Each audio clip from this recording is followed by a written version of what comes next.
one more, hold on. Welcome back, everybody, to our Photoshop Daily Creative Challenge. Just hit my knee pretty hard. How's everyone doing? Happy Monday.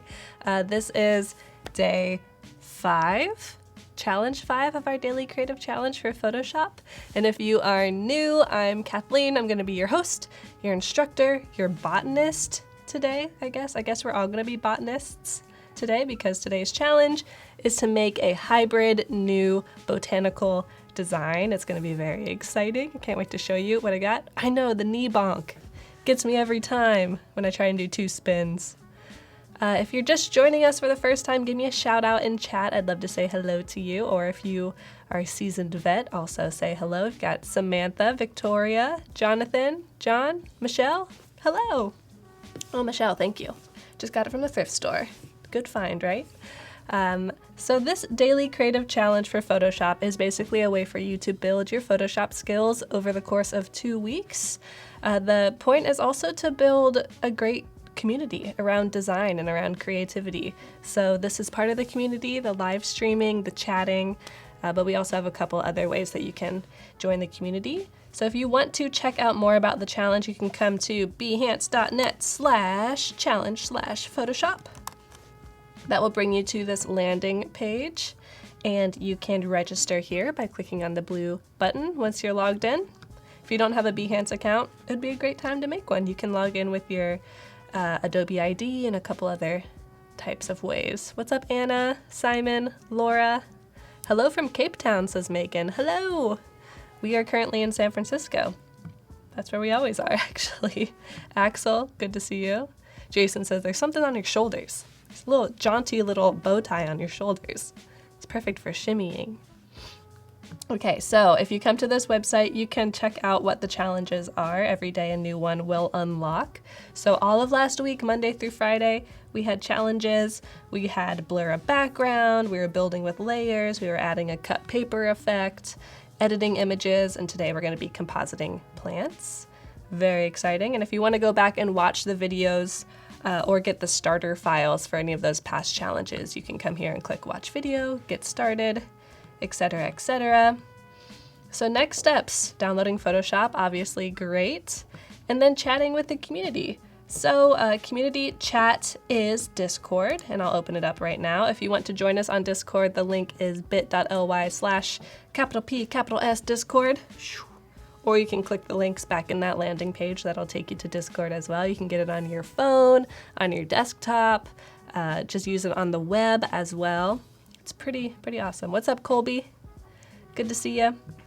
So Discord's a great place for you to build your community even more than on the live streams. It's open 24/7. We've always got mentors in the chat, Adobe people, all of you. You can see everyone who's online over here.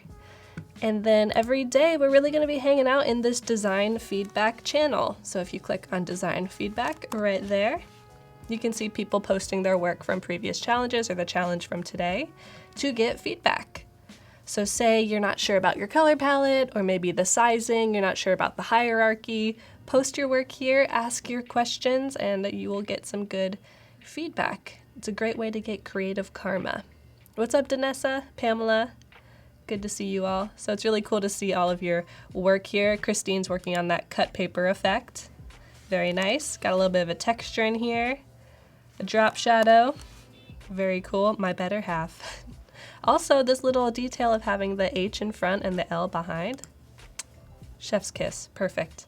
So post your work here. This is also very cool. Love that. Get some feedback, and then at the end, after we work through the workflow today, we're going to be uploading our finals onto Behance, which is our portfolio site. So really the way this works is I'll do this little intro, and then I'll actually jump into Photoshop and show you an example of the workflow today, and you can be inspired by my workflow. You can ask your questions in the chat. Or you can just totally do your own thing. Someone already messaged me asking if they could do like a watercolor plant composite, and I'm like, heck yeah, do it. Ram says, I guess you love yellow, but black suits you. Thanks, Ram. I wear black a lot as well. It's a good designer color, I would say. Okay, so here is our template that I'm starting with. You have access to these templates if you click the starter files. You also have access to a bunch of stock images that we've downloaded the previews of for you that you can play around with. Let me show you. Plant. Yeah, there's like 20 in here. Lots and lots of dried flowers, floral designs, branches, all kinds of good stuff for you to play with. And the real inspiration for this work is these kind of botanical posters. They're kind of vintage, super trendy right now. So we're gonna be basing our poster design off of something like this, but we're gonna be making our own design. So we're gonna be making up a new plant, almost like from a different planet, and then giving it a name and putting it on a poster. So here's where we're starting, and then here is where I hope to end. We've got this nice composite from these dried plants, and we also have a cool scientific name.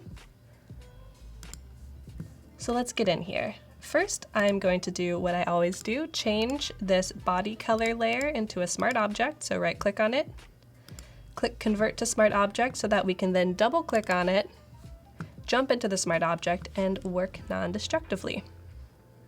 So for example, if you are new, if I draw on a new layer, hit save, Command S, go back to my poster, it is now updated. If I delete it, hit save, it's gone. Very cool. All right, so the first thing I'm gonna do is go to File, Place Embedded, and choose one of these stock images. I'm gonna choose this one.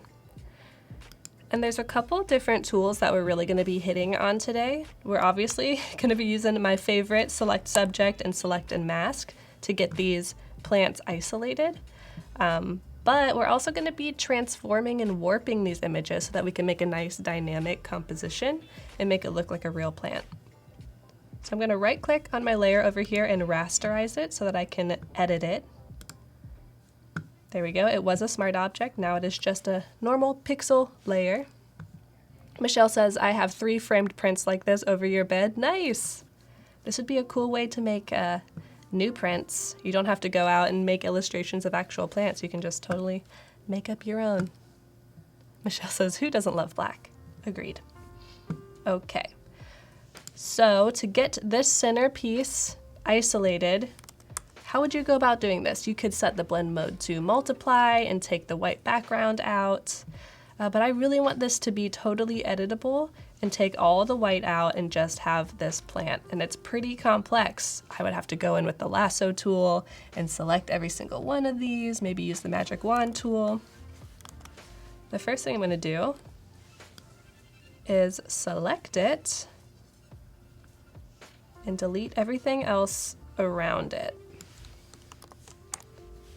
so that when we go to our magic wand tool and click select subject, it knows that it needs to select just this. You'll notice when I click select subject, it doesn't do a totally great job because it is so complex. Not to worry, we're gonna come up here to select and mask, and this is where the refine edge brush tool is gonna be our best friend ever.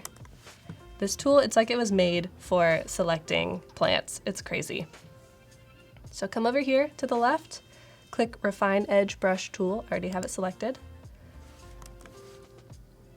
Now I have my brush kind of medium sized, it's set to 45, and I'm just gonna kind of brush over the edges of this.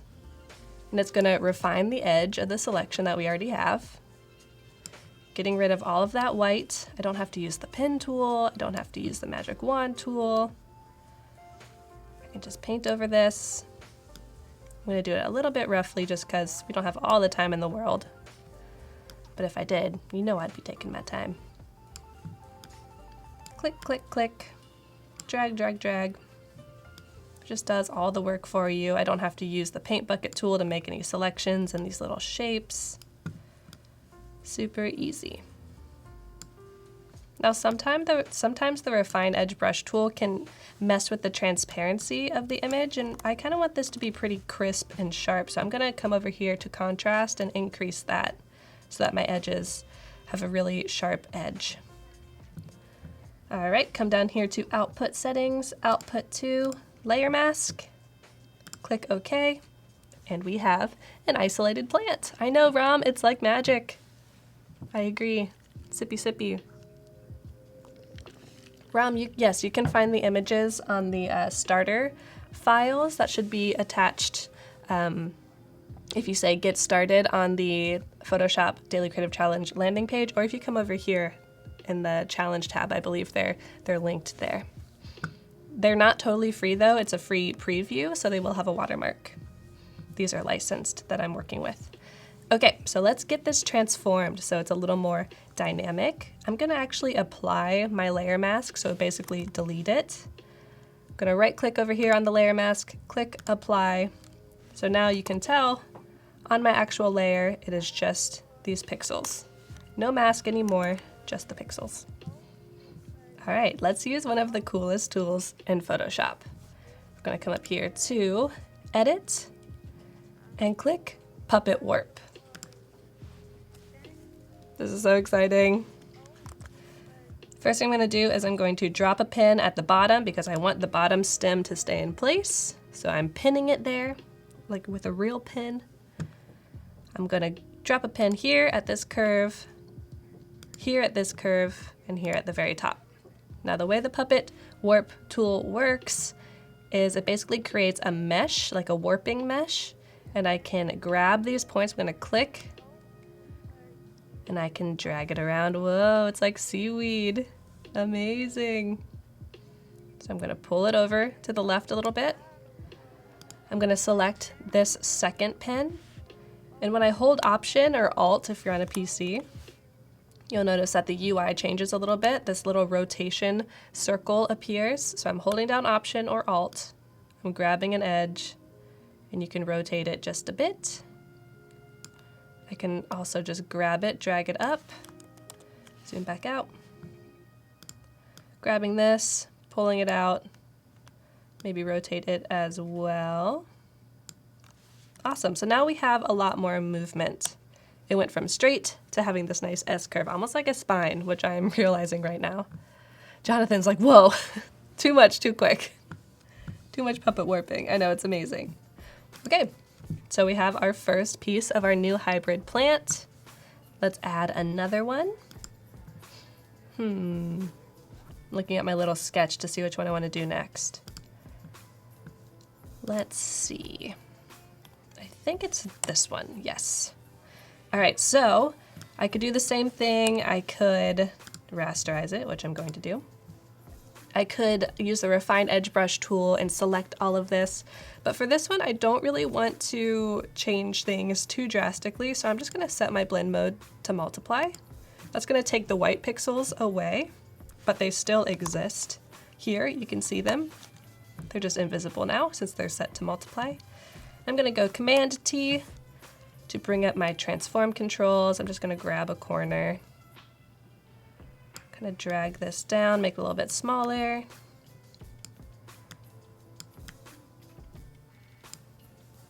There we go. I'm gonna come back to my spine plant, rotate that a bit, bring that over here. Cool. And the one thing I do want to do with this new plant that I just added is bring back my my transform controls by doing Command T. If I right click on it, once you're in this transform control mode, I'm going to click warp. And that's going to bring up this grid where I can warp things kind of in a simple way, not as specific as the puppet warp. But this way I can kind of move things around just a little bit. I don't want to move them too much because you can see that the actual image is getting warped when I do that. So I don't want it to be too obvious that I use the warp tool. But just for small movements, this works. Okay, these top flowers are looking a little squished. That works. Okay, cool. So we have our second piece. We didn't use puppet warp, we just set to multiply and used warp in the transform tools. Now let's add another piece. I have this cool flower. This one, yes. I like this big yellow flower. We're going to use that kind of as the centerpiece of our design. But you'll notice it has some things wrong with it. It has this tape, which we'll get rid of. It has this little petal that's kind of hanging off. It's a little distracting. And it's also very sad and droopy. So we're gonna fix that right now. First thing I'm gonna do is rasterize my layer so I can work with it. We're going to just lasso around the flower so I can delete everything else. I could just set it to multiply, but we are actually going to use the magic wand tool, go up to select subject, click it. Should do a pretty good job since this is kind of a bold image. Nice. Let's finesse it with select and mask. So I'm using refine edge brush tool, painting over all those white areas to get rid of them. Bringing back the stem here. Now you'll notice it's not picking up this tape. So when we do output to layer mask, it's going to be kind of cut and bisected here and here. So let's fix that. First thing I'm going to do is right click on my layer mask and apply it. So now that is just my layer. And let's use the clone stamp tool. It's over here in the toolbar. The hotkey is S. So if you just tap S, that should make it appear if you can't find it in your toolbar. Now, if I set my sample to current layer, we only want to work with this flower layer. I hold Option or Alt on a PC. You'll notice that the UI changes. It goes to this kind of bullseye or crosshair. I'm going to hold Option or Alt. I'm going to click. So I'm setting my sample place. And now, if I draw, it brings pixels from the bottom and copies them, basically clone stamps them up here. So looks fine, looks fine. Let's do the same thing down here, holding Option or Alt to set my sample location. Draw upwards. There we go. All right. That works. So let's move this around by going over to our Move tool. What's up, Jan Eric? Kathleen, you're so good at Photoshop. You should stream for Adobe. Wait a second. Sounds familiar. I just love Photoshop. I don't know about all you. I hope you do, since you're doing this challenge. It's definitely my favorite program. All right, just move this around a bit. And we could use Puppet Warp here to change the head of this flower. I'll show you how to do that. Go up to Edit, Puppet Warp. We're gonna place one at the bottom as well. We don't want that to move. I'm just gonna rotate this. Maybe. Maybe not. Oh, I placed the pin in the wrong place. There we go. Rotate that back. Rotate this one a little bit.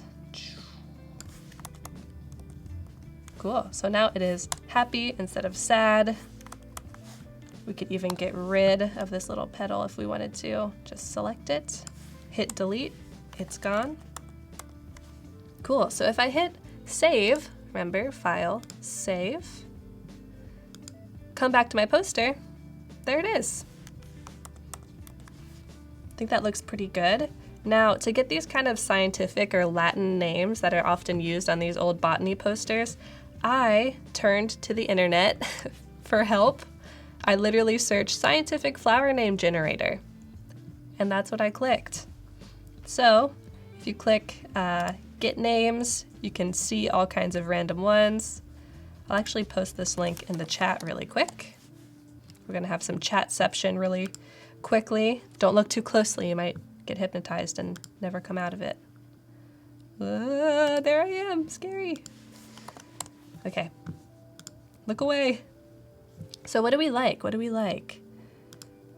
I like the kind of pretty whimsical names. Let's see if we can find one. Ooh, like Lilium colomicta. Let's go with that. Copying it, coming back to my plant name layer. I'm just using the same font that I used for my poster numbers, Futura. So that should be available to you. Pasting the name, we'll place it right in the middle. And maybe we'll even come back into the Smart Object and size these down a bit, move them up, save. Maybe they need to go back up a bit in size. This is all kind of a push and pull. Save it. Cool. I dig. So we have this bad boy, and then we're gonna change our poster number to 5 because this is our 5th challenge. There's no way I can spell out one of those quick enough. I know. You should definitely go to that generator and copy and paste, or just make one up. No one would know. Truly. This placement is not perfect, but it'll do for now. And then I just kind of changed the frame color and the frame or the body color to kind of have that parchmenty feeling, but also it's a little new, it's a little hip because it has this slight gradient and this cornflower blue mixed with it. Let's go up to File, Export, Export As, get this up on Behance. Emily says, I love this, but as a science teacher, I can't condone scientific name generators. I feel you. But Emily, since this is a hybrid plant, it shouldn't really have a scientific name, right? Unless you took all of the different plants and kind of conglomerated them. Bless you. I swear someone just sneezed. The plant made Paco sneeze. Digital sneeze. All right, width, height, perfect. We're exporting to JPEG just to stay consistent. Those plant layers are venomous, so don't eat them. Don't ever eat your Photoshop layers. That's not a non-destructive workflow. It's very destructive. Okay, let's save this. You approve my scientific argument. Thank you, teacher. Thank you, sensei. All right, so let's get this uploaded. Today's theme is yellow with the yellow outfit. Oh my gosh, and my yellow K right here. It's a problem. I don't even realize that I have a color scheme that I dress in, but here we are. All right, here are all of our beautiful designs. Oops, let's add our text first. Day 5, botanical, composite. Upload our design, go to day 5. Notice that day 6 has a question mark. It's gotta stay a secret. I can't spoil anything.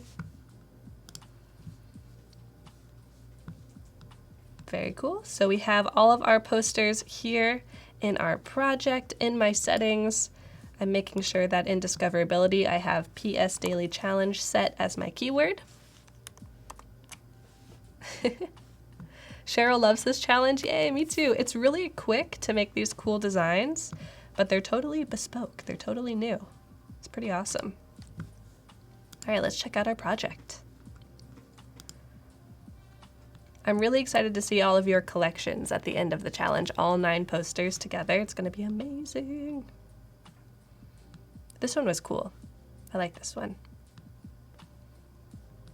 Lilium colomicta.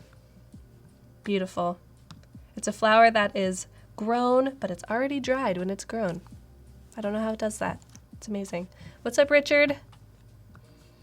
And if you want to check out other people's challenges, you can search PS Daily Challenge in the search bar on Behance. So PS Daily Challenge, sort most recent of all time, and you should be able to check out lots and lots of good posters. We have more Adobe Live coming up next, so we have some awesome compositing, I believe, coming up after this. Do we have a schedule? Here it comes. Yes. Awesome Photoshop coming up next with Brooke. We're also going to be talking about career building then, and Brooke has a very cool career path, a lot of good stuff going on, so I can't wait to hear what she has to say. After that, we've got Howard Pinsky coming up for the XD Daily Creative Challenge, and then Noelle's coming up for more XD goodness after that. So stick around if you're interested in any of that. Can't wait, and I'll be back tomorrow at 9 a.m. with day 6. So I'll see you on Discord, and see you tomorrow. Bye, everybody.